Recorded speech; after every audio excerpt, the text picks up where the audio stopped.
My husband threw my suitcase on the lawn and changed the locks while his girlfriend watched from our bedroom window. Neighbors filmed everything. I didn't cry. I called one number.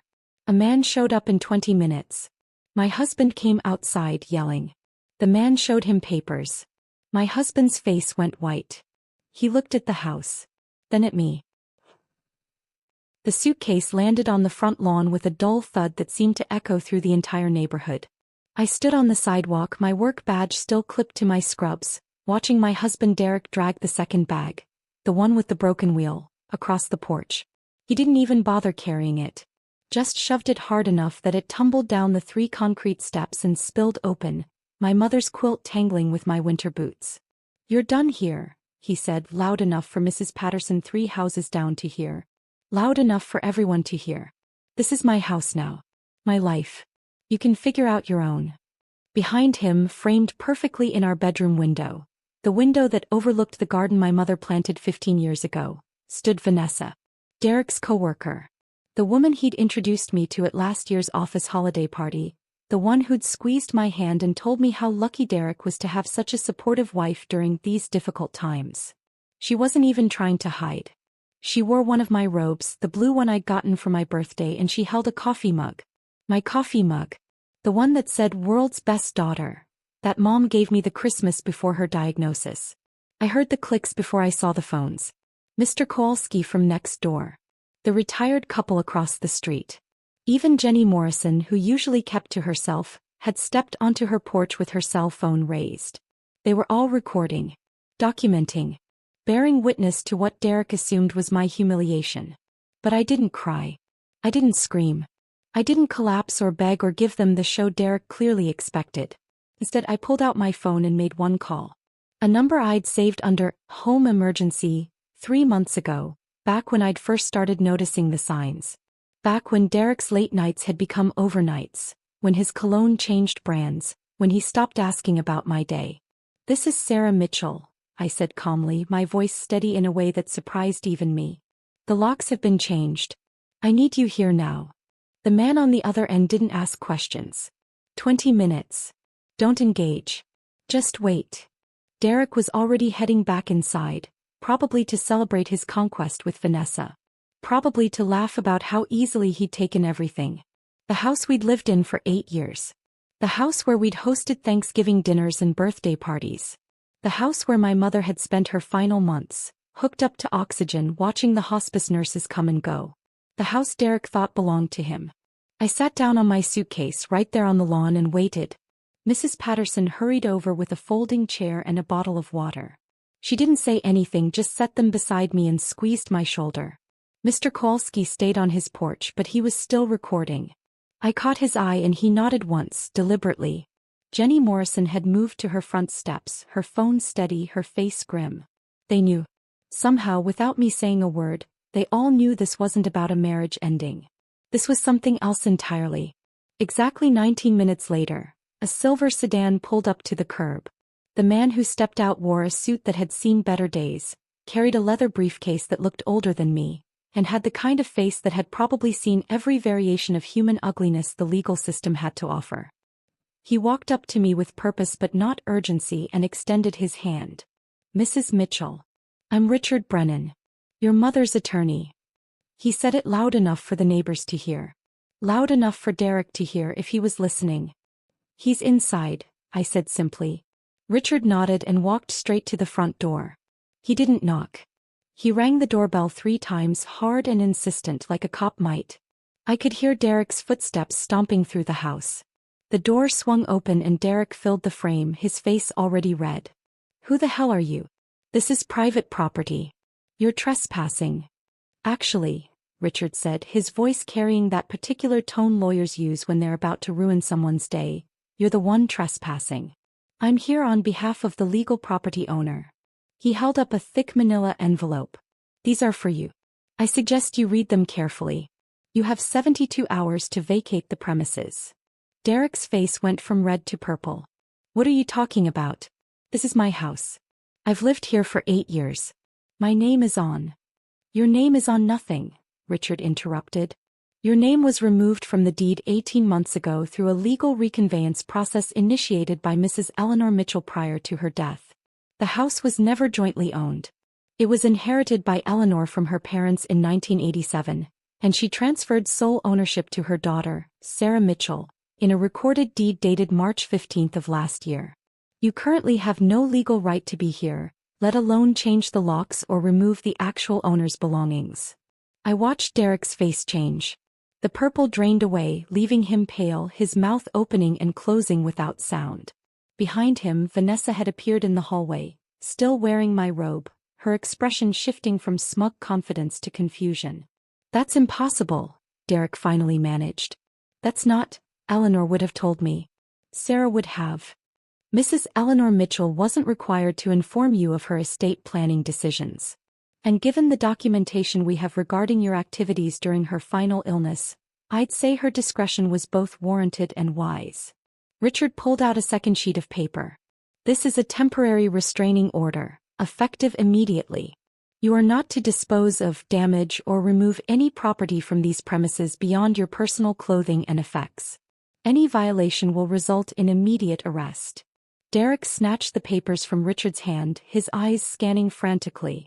I could see the moment he hit the relevant section because his entire body went rigid. His eyes shot to me wide and disbelieving. You knew, he said, his voice cracking. You've known this whole time and you didn't say anything. I found out 3 months ago, I replied, still sitting on my suitcase on the lawn. Mom's attorney contacted me after the estate settled. Sent me copies of everything. The new deed. The trust documents. The investigation report. Investigation. Vanessa spoke for the first time, her voice higher than I remembered. What investigation? Richard smiled, and it wasn't friendly. Mrs. Eleanor Mitchell hired a private investigator in the last year of her life. She documented quite extensively the affair between Mr. Mitchell and yourself, including dates, locations, and the rather unfortunate timing of your meetings, specifically during hospital visits and hospice care sessions. He pulled out a third document. We have photographs. Time-stamped, geotagged, including the evening of March 3rd when Mr. Mitchell told his wife he was staying late at the office to handle paperwork, but was actually at the Marriott downtown. That was the same night Mrs. Eleanor Mitchell fell in her bathroom and Sarah had to call an ambulance alone because her husband wasn't answering his phone. The silence that followed was absolute. Even the birds seemed to have stopped chirping. Derek's hand holding the papers was shaking. He looked at the house, then back at me, then at the papers again.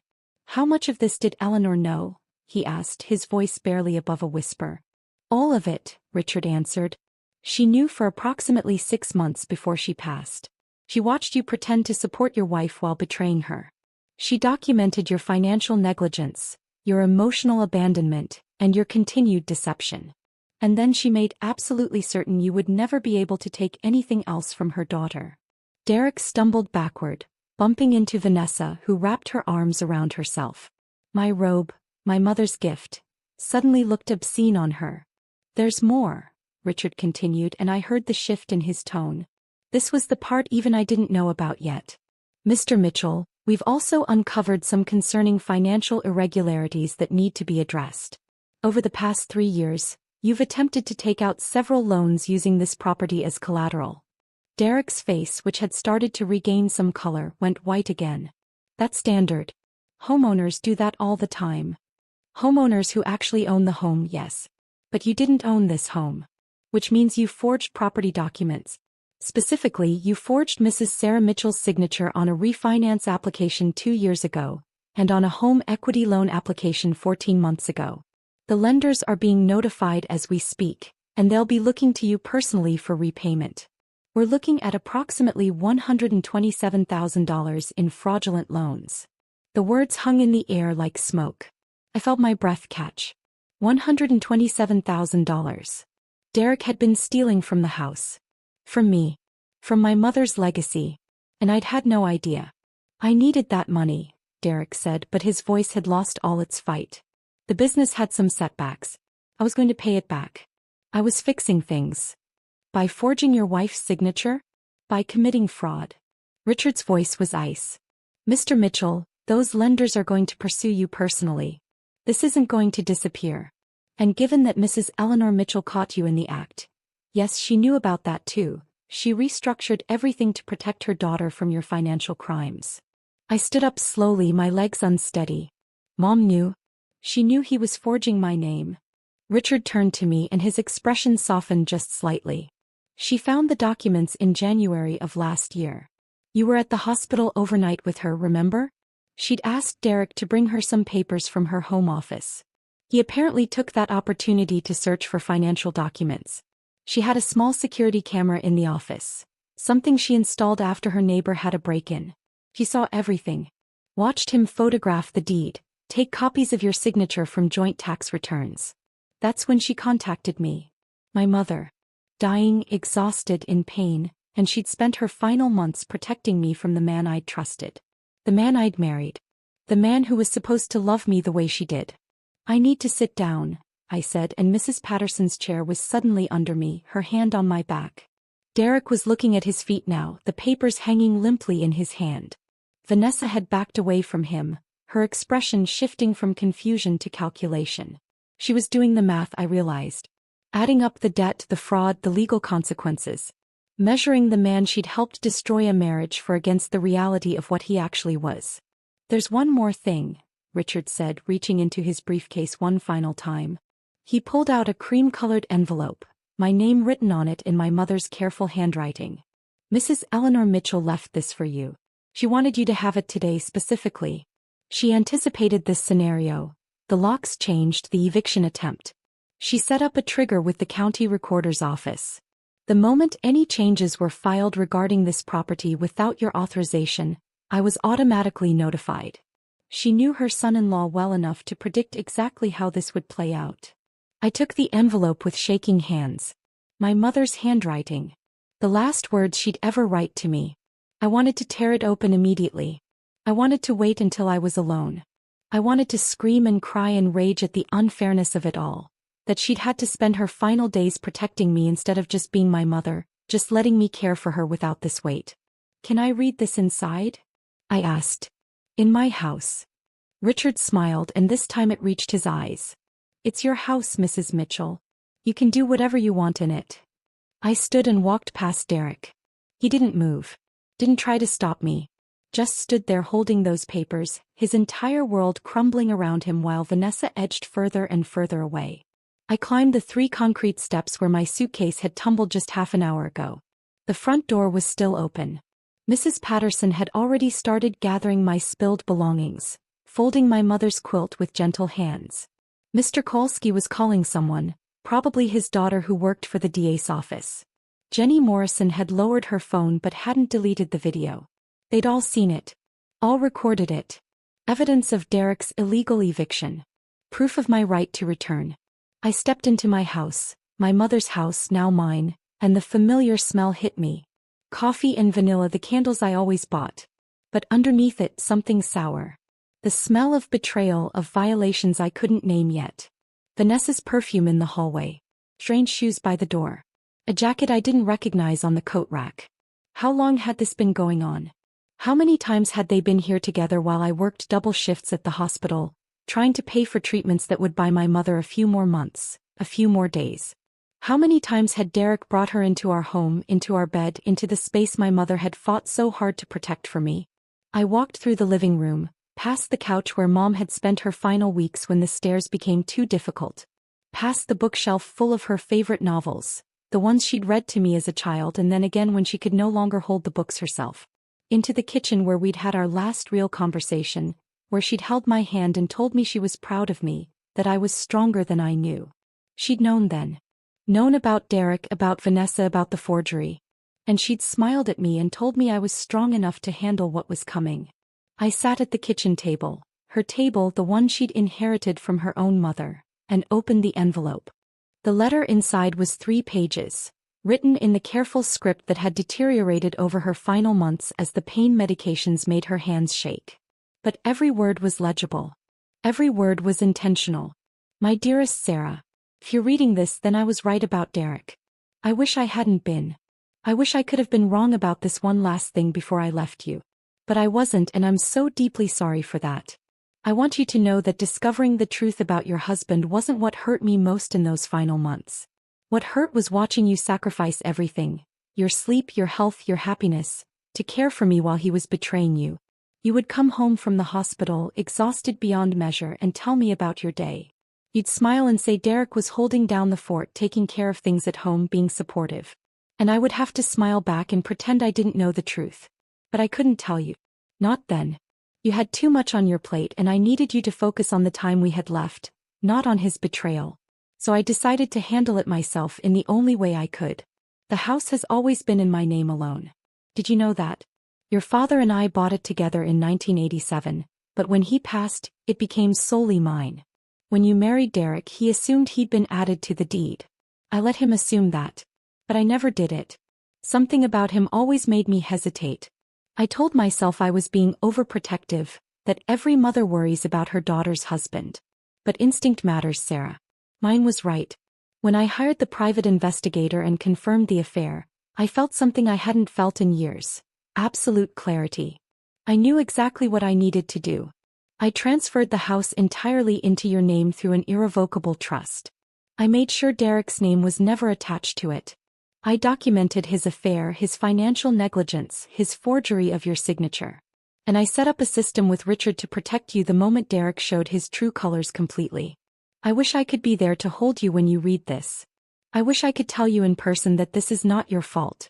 Derek's betrayal is his choice, his character flaw, his failure. You are not responsible for another person's capacity for deception. There's something else in this envelope. A check for $40,000. It's money I saved by refusing certain treatments in my final months.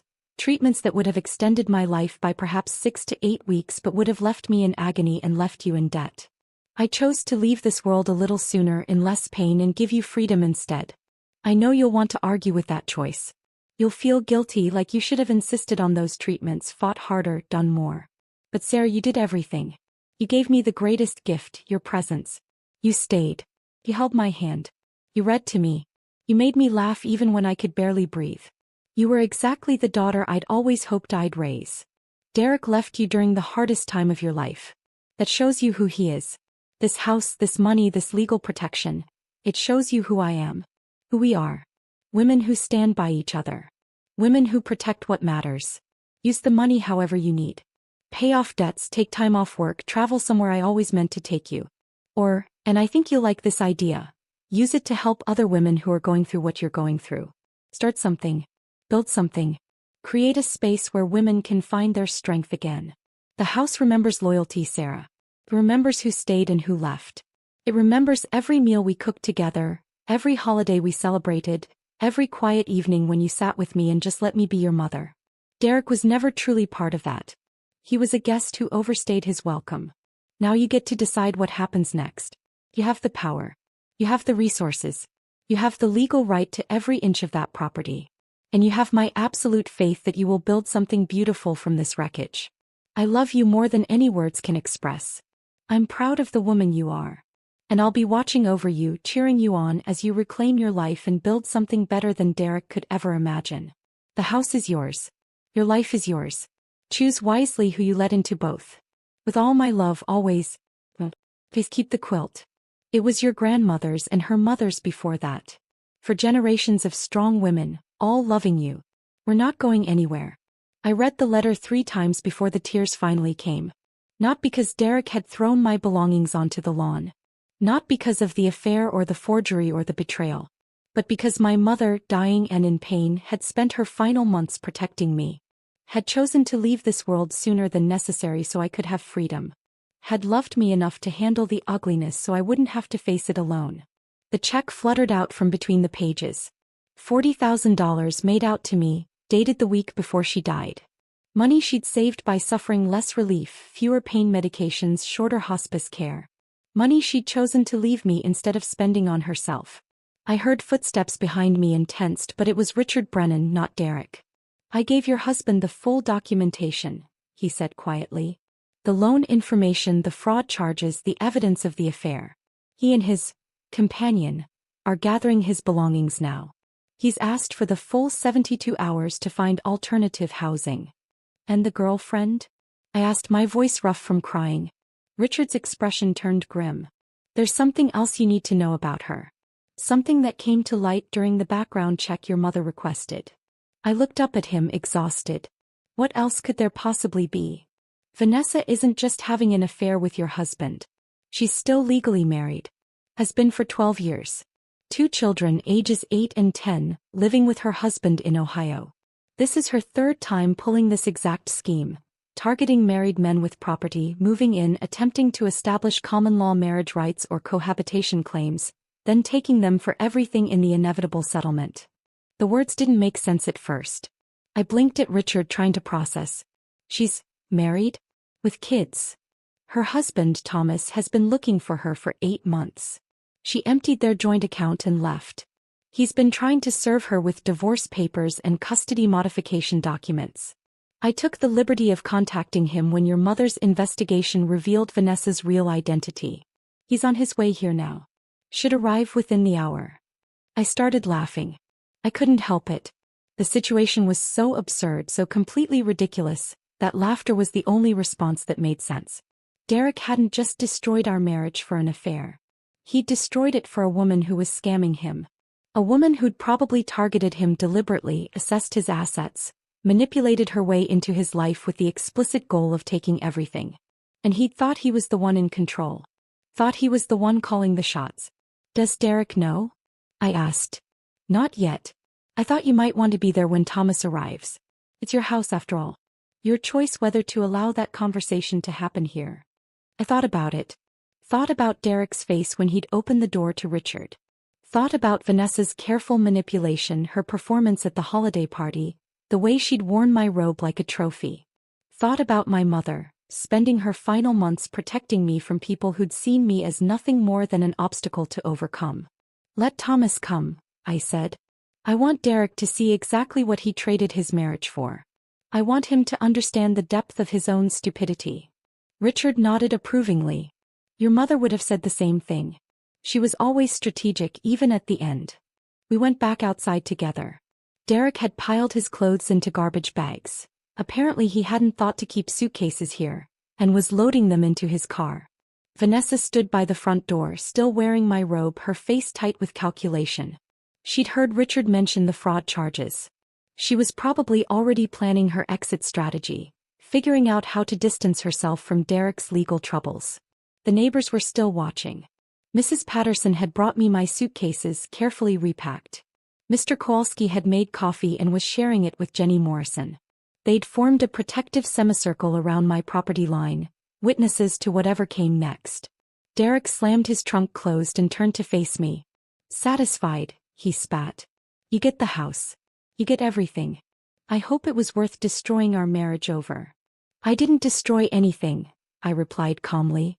You did that all on your own. I just stopped pretending not to notice. Your mother poisoned you against me. She never liked me, never gave me a chance. My mother died protecting me from you, I interrupted. She spent her final months gathering evidence of your betrayal instead of just resting. She chose to suffer more so I could have less debt and more freedom. She loved me enough to handle the ugly truth alone so I could focus on being her daughter. You couldn't even manage to be faithful while I was helping her die.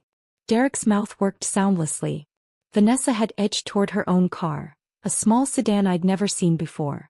She was calculating her escape, I realized. Probably already composing the story she'd tell the next Mark, the next married man she'd target. That's when the pickup truck pulled up. The man who got out was tall, broad-shouldered, with the exhausted look of someone who'd been searching too long for something they'd lost. He had 2 children with him, a boy and a girl, both elementary school age. They stayed in the truck, but I could see their faces pressed against the windows, searching. Vanessa, the man said, his voice rough but controlled. We need to talk. Vanessa went absolutely still.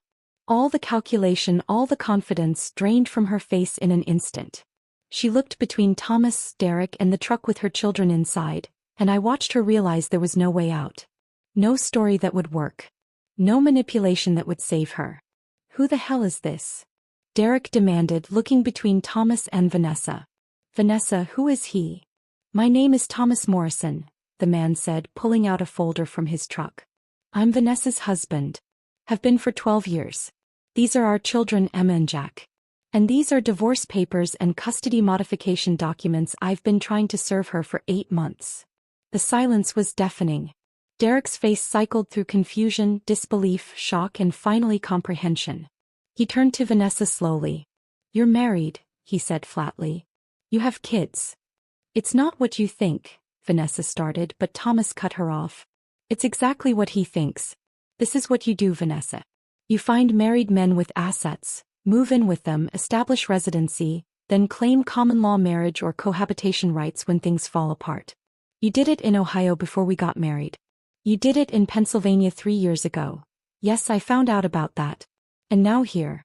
You were never going to stay with him, Derek. You were going to take him for everything and move on to the next one." Derek stumbled backward, his hand going to his chest like he'd been struck. "You told me you loved me. You told me we were building a life together. You told your wife you were working late while you were with me." Vanessa shot back, her voice turning vicious now that her cover was blown. "You're not exactly innocent here, Derek. You wanted this. You wanted someone who made you feel young and important. Well, congratulations. You got exactly what you deserved." Thomas approached Vanessa with the papers. "You need to sign these. You need to come back to Ohio and face the custody hearing. Emma and Jack deserve better than this. They deserve a mother who doesn't keep disappearing to scam married men." The children in the truck were crying now. I could see them through the windows, the boy with his arm around his younger sister, both of them watching their mother face the consequences of her choices. My heart broke for them in a way it hadn't broken for myself. They hadn't chosen any of this. They were just collateral damage in their mother's endless pursuit of easy money and stolen lives. Vanessa snatched the papers from Thomas, her hands shaking. "Fine. I'll sign them. I'll go back. But I'm not giving up custody." "You abandoned them," Thomas said, his voice thick with emotion. "You emptied our bank account and left them without a word. The court isn't going to give you anything beyond supervised visitation, and that's only if you're lucky." Derek was still staring at Vanessa like he'd never seen her before. "You were using me," he said slowly, the reality finally sinking in. "This whole time. Everything you said, everything we did." "Oh, grow up," Vanessa snapped, stripping off my robe and throwing it on the ground. Underneath she wore jeans and a tank top, clothes clearly ready for a quick exit. "You think you were special? You think what we had was real? You're just another man who thought he deserved more than he had. You were convenient. That's all." She grabbed a small bag from inside the house. Apparently she kept a go bag ready just in case and stormed to her car. Thomas followed her with the papers, his face grim. They had a quick, harsh exchange I couldn't hear, and then Vanessa was peeling out of the driveway, her car leaving rubber on the street. Thomas stood there for a moment watching her go, then turned to Derek. "I'd say I'm sorry, but honestly, you helped her abandon her children. You knew she was married." "I didn't know," Derek insisted, but his voice was weak. "She told me she was divorced. That her ex was abusive. I thought I was helping her escape." "She told you what you wanted to hear," Thomas interrupted. "Same thing she told the guy in Pennsylvania. Same thing she probably told whoever came before him. You weren't rescuing anyone. You were just easy." Thomas walked back to his truck, his shoulders heavy with exhaustion. Before he climbed in, he looked at me. "I'm sorry you got caught up in this. My wife, ex-wife, she destroys lives. It's what she does. I hope you land on your feet." "I will," I said and meant it. "Take care of those kids." He nodded and drove away. The boy and girl in the back seat turned to watch through the rear window, their faces still tear-stained. I wondered what kind of therapy they'd need. What kind of trust issues they'd carry. How many years it would take for them to feel secure again. Derek stood in the driveway, surrounded by garbage bags full of his belongings, his face the color of old newspaper. All his confidence, all his control, all his assumptions about how this day would go, shattered. He'd thrown my suitcase on the lawn thinking he was the victor. Thinking he'd won. Instead he'd lost everything. The house was mine. His girlfriend was a con artist fleeing from divorce papers and custody battles. He owed over $100,000 in fraudulent loans that would follow him forever. And every neighbor on the street had watched it happen, recorded it, witnessed his complete destruction. "I need to go," he said finally, his voice barely audible. "I need to figure out where I'm staying." "You have 72 hours, Richard reminded him. "Use them to remove your personal effects. Anything left after that becomes property of the homeowner and will be disposed of. Derek nodded mechanically and went back inside. I heard him moving around, opening drawers, pulling clothes from closets. The sounds of a life being dismantled. The sounds of consequences arriving. Mrs. Patterson brought me a fresh cup of coffee. "Your mother was a smart woman," she said quietly. "She knew exactly what she was doing." "She always did," I agreed, wrapping my hands around the warm mug. "Even when I didn't see it." Mr. Kowalski approached with his phone. "I've sent the videos to my daughter. She works in the DA's office. Given the fraud charges and the illegal eviction attempt, they'll want this as evidence. Is that okay with you?" "More than okay," I said. "Thank you, all of you, for being here. For recording this. For not looking away." "That's what neighbors do," Jenny Morrison said, joining us. "We look out for each other. Your mother used to help me with my garden every spring. Said it reminded her of her own mother teaching her to plant. I owed her. And I owe you. Anything you need, you just ask." Derek emerged an hour later with the last of his bags. He wouldn't look at me. Wouldn't look at any of the neighbors. Just loaded everything into his car with mechanical precision, his face blank, his movements stiff. When he finally drove away, I felt something release in my chest. A tension I'd been carrying for months, maybe years, without realizing it. The weight of suspicion, of ignored instincts, of choosing to believe comfortable lies instead of facing uncomfortable truths. The house stood behind me, solid and certain. My house. My mother's house. For generations of women who'd loved and protected each other. Derek had never really belonged here. He'd just been passing through, a temporary occupant who'd mistaken presence for ownership. Richard handed me a complete folder of documents. "Everything you need is here. The deed, the trust paperwork, the restraining order, the evidence of fraud. I've also included contact information for a good divorce attorney and a financial advisor who can help you navigate your mother's final gift. She wanted you to have options, Sarah. She wanted you to have choices." I took the folder, its weight somehow comforting. Solid proof that my mother's love extended beyond death. That she'd thought of everything, planned for everything, protected me even from threats she knew I wouldn't see coming. "Thank you," I said. "For helping her. For being here today. For doing exactly what she asked." "It was an honor," Richard replied. "Your mother was one of the sharpest people I've ever met. Even at the end, even in pain, her mind was crystal clear. She knew exactly what she wanted and how to make it happen. You come from good stock, Mrs. Mitchell. Don't forget that." After Richard left, I stood in my front yard for a long time looking at the house. It needed work. The paint was fading. The garden had been neglected during my mother's illness and my long hospital shifts. The gutters probably needed cleaning. But it was mine. Completely, legally, unquestionably mine. And I knew exactly what my mother would want me to do with it. The next morning, I called in sick to the hospital for the first time in 3 years. Then I called my supervisor and asked about the Employee Assistance Program resources. I knew other women at work were going through divorces, dealing with betrayals, navigating the aftermath of marriages that had crumbled. I'd seen them in the break room, exhausted and alone, trying to hold it together. Within a week, I'd made contact with 5 women from my department who were facing similar situations. We met at my house, my mother's house, on a Saturday afternoon. We sat in the living room where Mom had spent her final weeks, and we talked. Really talked. About the signs we'd missed. The red flags we'd ignored. The ways we'd been manipulated and the strength we'd found to survive. That first meeting of what would become the second chapter society. By month 3 we had 15 regular members. Women from the hospital, from the neighborhood, from friends of friends who'd heard about the group through whispered conversations in grocery stores and coffee shops. We talked about practical things. Property rights, financial planning, divorce proceedings, custody arrangements. But we also talked about the emotional aftermath. The grief of losing not just a partner but the future you'd imagined. The shame that comes with admitting you'd been deceived. The slow, painful work of rebuilding trust in yourself and others. I used part of my mother's $40,000 to hire a lawyer who specialized in helping women navigate contentious divorces. She came to the house once a month to answer questions and review cases pro bono for any woman who couldn't afford her regular fees. Another portion went to a financial advisor who taught classes on financial literacy and independence. The rest I saved, knowing there would be emergencies, situations where one of us needed help and had nowhere else to turn. Derek's divorce papers came quickly. He didn't contest anything. Couldn't afford to contest anything really, given the fraud charges and the debt he'd accumulated. He'd moved into a basement apartment across town and was working a second job to pay down the loans he'd taken out illegally. I heard through mutual acquaintances that he'd aged 10 years in 6 months. That he barely spoke to anyone. That he'd become a cautionary tale at his office. I didn't feel sorry for him. But I didn't feel the burning rage I'd expected either. Mostly I felt relief. Relief that my mother had protected me.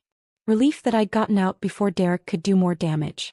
Relief that the house, this space that held 4 generations of women's memories, had been saved. Vanessa disappeared completely. Thomas got full custody of Emma and Jack, and from what I heard through the small-town gossip network that connected us all, the kids were doing better. Therapy, stability, their father's unwavering presence. It was helping. I sent Thomas a card 6 months after everything happened, just a simple note saying I hoped they were healing. He sent back a photo of the kids smiling on the first day of school. No words necessary. 18 months after Derek threw my suitcase on the lawn, I hosted Thanksgiving at the house. 23 women came, plus some of their children, plus Mrs. Patterson and her husband, plus Mr. Kowalski and his daughter from the DA's office, plus Jenny Morrison and her teenage son. We filled every room, every chair, every surface with food and laughter and the kind of chaotic joy that comes from people who've survived something terrible and come out the other side. I'd started dating again carefully. A man named David who taught high school English and had lost his wife to cancer 3 years earlier. He understood grief. Understood the complicated process of rebuilding. Understood that some days you were fine and some days you absolutely weren't, and both were okay. We took things slow, met for coffee, talked about our late mothers and dead marriages and the strange courage it takes to try again. He came to Thanksgiving. Brought homemade bread, and his daughter, a college freshman studying social work who'd heard about the Second Chapter Society and wanted to volunteer. She and I talked for an hour about the need for support systems, about the isolation women feel when their marriages implode, about the shame that keeps so many silent. "You're building something important here," she told me. My mom would have needed something like this. She had nowhere to go when things got bad. No one to talk to who'd understand. "That's why we do it," I said simply. "So no one has to go through it alone." That night, after everyone had left and David had kissed me goodnight at the door, I went upstairs to my bedroom. On the wall beside my bed in a simple wooden frame hung my mother's letter. I'd kept it there since the day Richard had given it to me. Some mornings I read it. Some mornings I just looked at it, drawing strength from her words even though she was gone. "The house remembers loyalty, Sarah." I looked around the room. At the walls that had sheltered 4 generations of women. At the window that overlooked the garden I'd slowly brought back to life. At the space that had seen so much pain and so much healing. The house did remember. It remembered who stayed and who left. It remembered my mother's quiet strength in her final months. It remembered the women who gathered here every week to support each other. It remembered laughter and tears and the slow, steady work of rebuilding broken lives. And it would keep remembering long after I was gone. Another chapter in the story of women who protected each other. Who refused to be defeated. Who chose loyalty, community, and love over the easy lie of someone else's promises. I fell asleep that night thinking about my mother's final words. About power and choices and the legacy of women who fought for each other. About the difference between being someone's victim and being someone's daughter. Derek had tried to take everything. But he'd never understood what mattered. The house wasn't just property. It was proof that love persists. That protection continues. That some bonds cannot be broken even by death. My mother had given me more than a home. She'd given me the freedom to build a life on my own terms. To help others do the same. To transform betrayal into purpose and pain into power. The house remembered loyalty. And so would I. If this story of calculated justice had you holding your breath, smash that like button right now. My favorite part was when Richard revealed the photos from the private investigator. And Derek's face went completely white. What was your favorite moment? Drop it in the comments below. Don't miss more powerful stories like this.